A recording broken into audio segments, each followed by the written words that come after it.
অনেকদিন পরে আজকে একটু ফুলকো ফুলকো লুচি বানিয়ে নিলাম। তো হ্যালো এভরিওয়ান, আসসালামু আলাইকুম। কেমন আছেন সবাই? এই যে মাছ দেখছেন, এই মাছগুলো কিন্তু একদম তাজা টাটকা মাছ। তো সন্ধ্যা টাইমে যেহেতু মাছ নিয়ে এসেছে জামাই, ওদিকে আবার বাচ্চাদের নাস্তা করার জন্য কিছু একটা বানিয়ে দিতে হবে। তো ভাবলাম ঝটপট একটু লুচি বানিয়ে দিই। অনেক দিন হচ্ছে লুচি বানানো হয় না, খাওয়া হয় না বাড়িতে। তো যাই হোক, লুচিগুলো কিন্তু বেশ ভালোই ফুলছিল আর কি।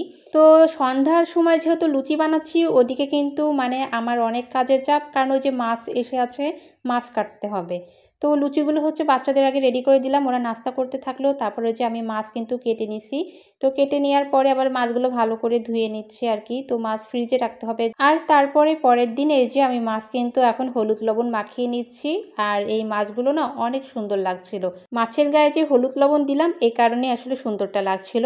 তো যাই হোক, পরের দিন হচ্ছে সেই মাছটা হচ্ছে গতকাল এনেছে, সেই মাছটা রান্না করতে শুরু করেছি। আজকের মাছটা আমি এমনিতেই ভুনা রান্না করব, কোনো সবজি দেব না। গ্রামে যেহেতু থাকি প্রায় সময় কিন্তু আমাকে বিকেল টাইমে বা সন্ধ্যা টাইমে মাছ কাটতে বসতে হয়।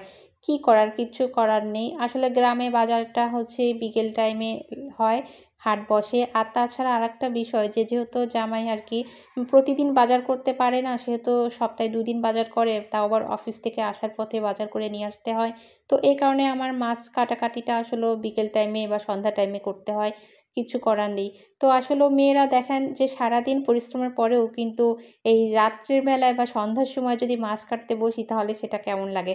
কিন্তু আসলে মাছ কাটতে কাটতে কিন্তু আমার সেই রাতই হয়ে গিয়েছিল, যেহেতু আমি সন্ধ্যা টাইমে বাচ্চাদের নাস্তা রেডি করছি, তারপরে মাছগুলো কাটতে বসছি। তো বেশ ভালোই দেরি হয়ে গেছিলো, একা হাতে মাছগুলো কাটছি। আবার সকালে যে রান্না করব তার জন্য সব কিছু কিন্তু রেডি করে রাখতে হয়েছে আমার, কারণ সকালে যেহেতু আমি রান্না করি, আমার এত সকালে রান্না শুরু করতে গেলে কিন্তু মানে কোটাকাটি করতে গেলে, সবজি কাটতে গেলে আরও আধা ঘন্টা চলে যায়। তো সেক্ষেত্রে আমি রাত্রেই হচ্ছে করে রাখি বেশিরভাগ সময়টাই।